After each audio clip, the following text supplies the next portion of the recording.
So in your goings on, I assume you had the opportunity to smoke something interesting. I went by this week. Casa this morning, and I said, "What's new and awesome?" And Steve brought me in there and said, "Oh, I got something new and awesome." He actually had a couple things, but the one I chose was the Aliados Cabinet Edition. Oh, the Cabinet Edition. That sounds expensive. Edition.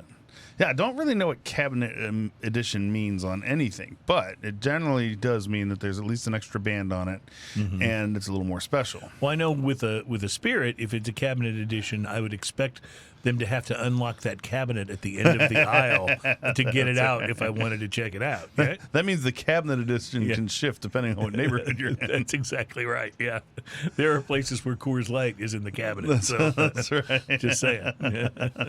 So this is the Cabinet Edition. It's apparently Oliva bought the name Aliados, which was a heritage brand. Cuba Aliados, I think is what it was called. Yep. And this particular, they have two blends coming out. This one out now is made by Ernesto Perez Carrillo. And you know Mr. I'm a fan. EPC, yes. I'm a fan. Like I don't know that I've ever had anything from him that's less than awesome. This is a 5x50 Robusto. Wrapper's a Ecuadorian Sumatra wrapper, aged 5 years. I'm liking it already. Binder Nicaraguan, filler Nicaraguan, and Dominican blend. So the appearance on this dark reddish-brown wrapper, slightly rustic with some veins. Classic Aliados band, secondary EPC band, and Cabinet Edition footer on it. So it's a very nice looking, very nicely presented cigar. It's pretty firm overall feel and a little bit leathery to the touch. Not of a particularly oily, but a little bit of a toothiness to the wrapper. I really like that. The pre-light sniff on this, light barnyard classic tobacco and some chocolate right at the foot of the cigar. Nice. If you smell there. The pre-light draw, I used a punch. Had a medium draw to it, which was just fine for me. Earthy and sweet chocolate. Raisin fermented hay is what I got right off the pre-light draw. On the initial light, spicy, rich earth and tangy pepper, like right off the bat. So really, really nice, really big, fluffy smoke right there. I was doing some smoke rings with it. Tangy leather.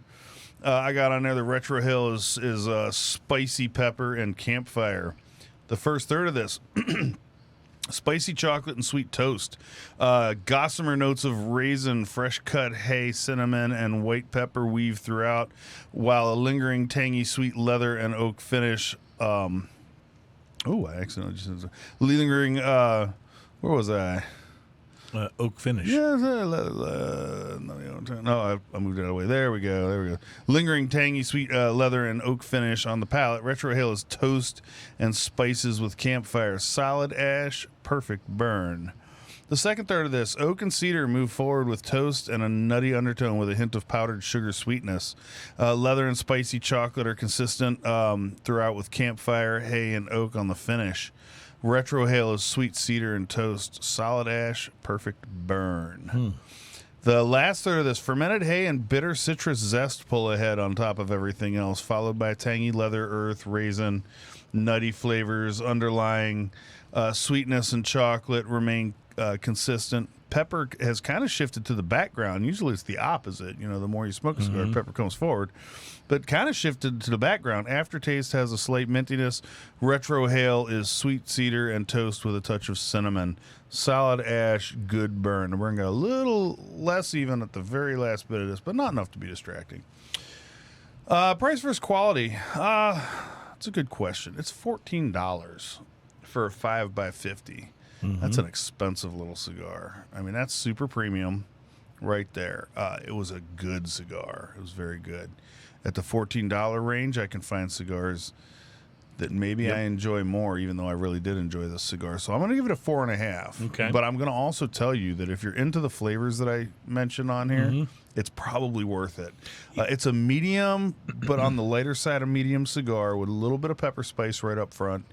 And totally worth trying if you like very chocolatey with the underlying sweetness going on.